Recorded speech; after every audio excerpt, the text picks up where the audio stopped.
Do you respect women? Absolutely. Why wouldn't I? Do you think that 18, 19-year-old women are more attractive than 25-year-old women? I think there's attractive people. That's a loaded question. I don't know. Well, it's not really, is it? I can't. You know why I'm asking it? Of course I do, but I can't sit here and say... For the benefit benefit of viewers who don't know why I'm asking, you said this. In general, this is also one of the reasons men find youth attractive. You want to blow up the internet? I'll blow up the internet right effing now. The reason 18 and 19-year-olds are more attractive than 25-year-olds is because they've been through less dick.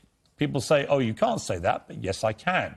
A 19-year-old is more attractive than a 26-year-old woman, and I'll tell you why. Because that 26-year-old has talked to more guys, been to the club more times, been effed and dumped more times, more arguments, more mess, more for me to clean up. That is misogyny. Why?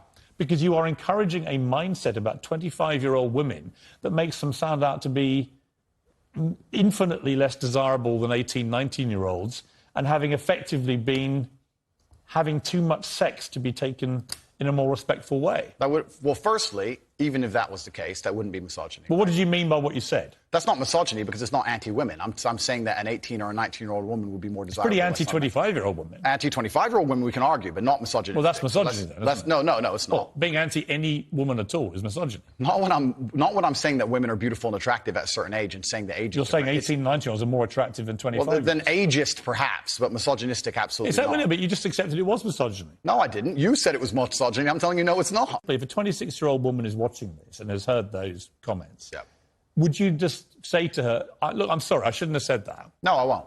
I will say that I am sorry that offends you.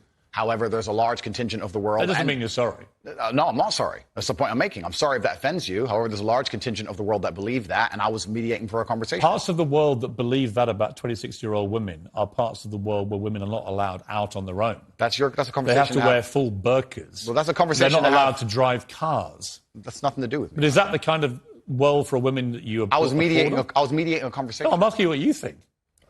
I don't live in a country where that happens. You're using that as the excuse for why you're not sorry for saying it. It's not an excuse. Is that there are parts of the world where this is fine. My friend. So my question to you is, well, do you think it's fine? I don't think it's fine. I live in a world where... You don't think it's fine? The reason This isn't that hard, Andrew. You can simply say, Piers, you know what?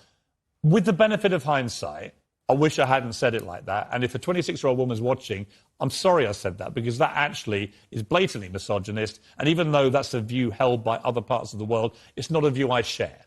Now, I would respect you more if you said that than if you try and say, well, it's said in other parts of the world, so I'm not sorry. I think that doesn't tell me what you think. Then you need to understand why my content existed in the first place. My content existed because I tried my very hardest to be an absolute and utter realist, especially with uncomfortable truths.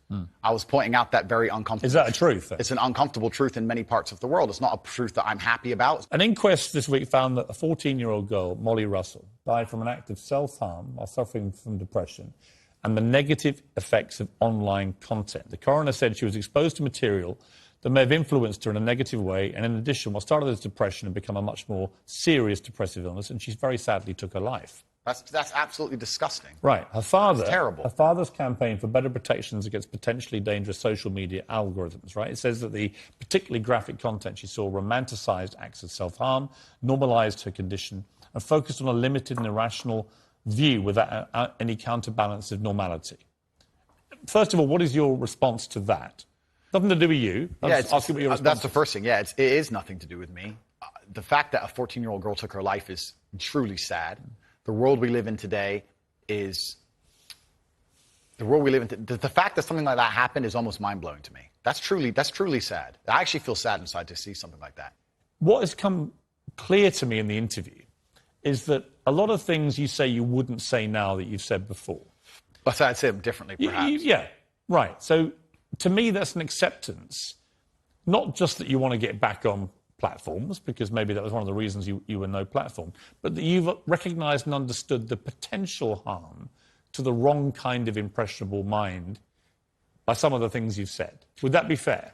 I think that's 80% fair. I recognise and understand that with massive fame, you have to be more careful about being misconstrued. Like I said earlier, 1% of people misunderstanding you doesn't matter with a small audience. It matters with a very large audience. With power comes responsibility.